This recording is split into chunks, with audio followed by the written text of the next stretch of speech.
if you suspect you're autistic, like me, you're probably going to go through this process of doing research and trying to figure this out.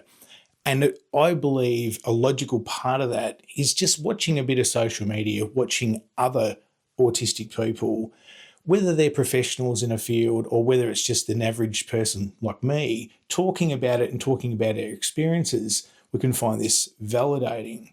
But where it can be invalidating and where I believe problems occur is when you have people who, they might be an expert in their field, they might be a pediatrician, they may be a psychologist or something, and they're talking about autism, but they're lacking the lived experience.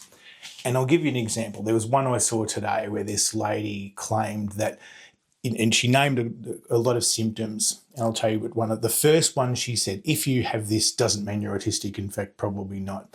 And goes on to do that thing where we're probably really is essentially same as saying, oh, we're all a little bit autistic, aren't we? That's what she's pretty much doing. And she's taken the routine thing and saying, oh, the routines, if you like routines, doesn't mean you're autistic. Well, yeah, I guess you could say that's true if you don't look any deeper than that. And yeah, sure, I guess you could say most people like routines. I mean, I don't think people like chaos, do they? But it's the difference between liking them and needing them, or liking them and having a complete freaking meltdown when it all gets interrupted. That's the nuance, and that's what she's not talking about. And so can you see the error that has been made here? Oh, if you had this one thing, oh, we all have that, therefore you're not autistic. And I could see from the comments people all who are autistic felt invalidated, and that she's pretty much spreading misinformation by saying that.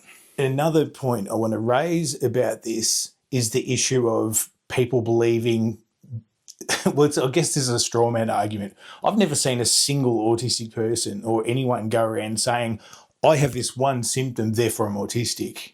So that's what she's also saying. Oh, well, if you have this one symptom.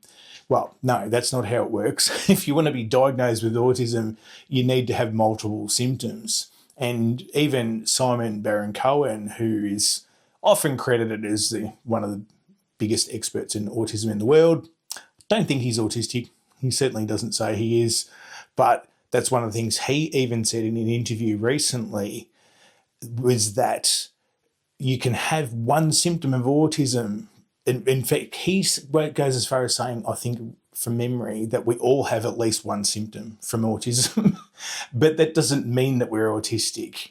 And by the way, I should sort of address with him, he's had a bit of a controversial past with, researching autism and not really being an advocate and sort of seeming like he's not. But in more recent years, he's a lot more careful about what he does. And he appears to me that he is trying to be an advocate, and he's being mindful, because that last interview I saw where they were trying to get him to respond to I can't remember what it was now, but they were trying to get him to respond to a certain thing or say something that they wanted him to say, and he just wouldn't do it. Didn't matter how they worded the question. They tried a different angle, but he just wouldn't go for it, which I was really glad to see, because these people were neurotypical interviewing him and didn't really know a lot about autism. I also have a bit of an issue with the term do your own research, because what that often means in this day and age is to be biased and just to have confirmation bias and look for things to confirm what you already believe. I'm not suggesting you do that. Test your hypotheses, test your ideas, challenge them. Don't just assume that you're right.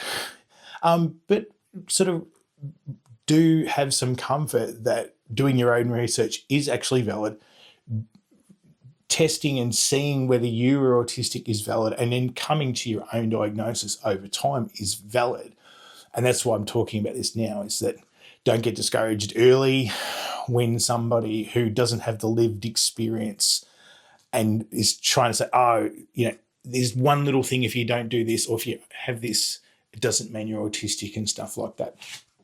There is nuance involved, and try to not just get discouraged.